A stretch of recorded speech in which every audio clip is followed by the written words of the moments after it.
Hello hi, ഞാൻ ഉണ്ണികൃഷ്ണനാണ്. ഓണത്തിന് അവധിയൊക്കെ ഇല്ലേ, അതുകൊണ്ട് വീട്ടുകാരായിട്ട് ജസ്റ്റ് ഒന്ന് കറങ്ങാനിറങ്ങി. ശിവാനിക്കൊക്കെ സ്കൂൾ തുറക്കാറായിട്ടുണ്ട്. ഇത്തവണ ഓണാഘോഷ പരിപാടിയൊന്നും ഇല്ലാത്തതുകൊണ്ട് അധികം തിരക്കൊന്നും നമ്മുടെ തിരുവനന്തപുരം സിറ്റിക്കുള്ളിലില്ല. എന്നാലും നമ്മുടെ കനകക്കുന്നിനുള്ളിൽ ചെറിയ ചെറിയ പരിപാടികളൊക്കെ അറേഞ്ച് ചെയ്തിട്ടുണ്ട്. അത്യാവശ്യം ലൈറ്റും കാര്യങ്ങളൊക്കെ ഇട്ടിട്ടുണ്ട്. ഇതിനകത്ത് കയറണമെങ്കിൽ ജസ്റ്റ് 50 രൂപയാണ് അവർ ചാർജ് ചെയ്തിട്ടുള്ളത്. അകത്ത് കയറി കഴിഞ്ഞാൽ അത്യാവശ്യം കാണാൻ നല്ല രസത്തിന് അവർ ലൈറ്റും മറ്റ് അറേഞ്ച്മെൻറ്റ്സൊക്കെ ചെയ്തിട്ടുണ്ട്. അമ്പാടി അവൻ്റെ പരിപാടി തുടങ്ങി കേട്ടോ. കളിപ്പാട്ടങ്ങളൊക്കെ കണ്ടപ്പോഴത്തേക്ക് അമ്പാടിയും ശിവാനിയും കൂടെ അങ്ങോട്ട് ചെന്നിട്ട് എന്തൊക്കെയോ വാങ്ങിച്ചു.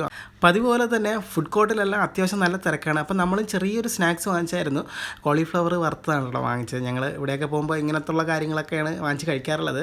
അത്യാവശ്യം നിശാഗന്ധിയിൽ ചെറിയ പ്രോഗ്രാമൊക്കെ നടക്കുന്നുണ്ടായിരുന്നു. പിന്നെ അതിനുള്ളിൽ തന്നെ ചെറിയൊരു അമ്യൂസ്മെൻറ്റ് പാർക്ക് പോലെയൊക്കെ അറേഞ്ച്മെൻറ്റ് ചെയ്തിട്ടുണ്ടായിരുന്നു കേട്ടോ. പിന്നെ ഞാനും ശിവാനിയും കൂടെ വളയ ഏറൊക്കെ ഒന്ന് ചെയ്തായിരുന്നു കേട്ടോ. ഒന്നും കിട്ടിയില്ല, വെറുതെ 50 രൂപ പോയത് മിച്ചം. പിന്നെ ചെറിയ അമ്യൂസ്മെൻറ്റ് റൈഡിലൊക്കെ ഒന്ന് കയറിയായിരുന്നു. പിന്നെ നാടൻ പാട്ടുകളൊക്കെ കണ്ടിട്ട് നമ്മളങ്ങ് ഇറങ്ങി കേട്ടോ.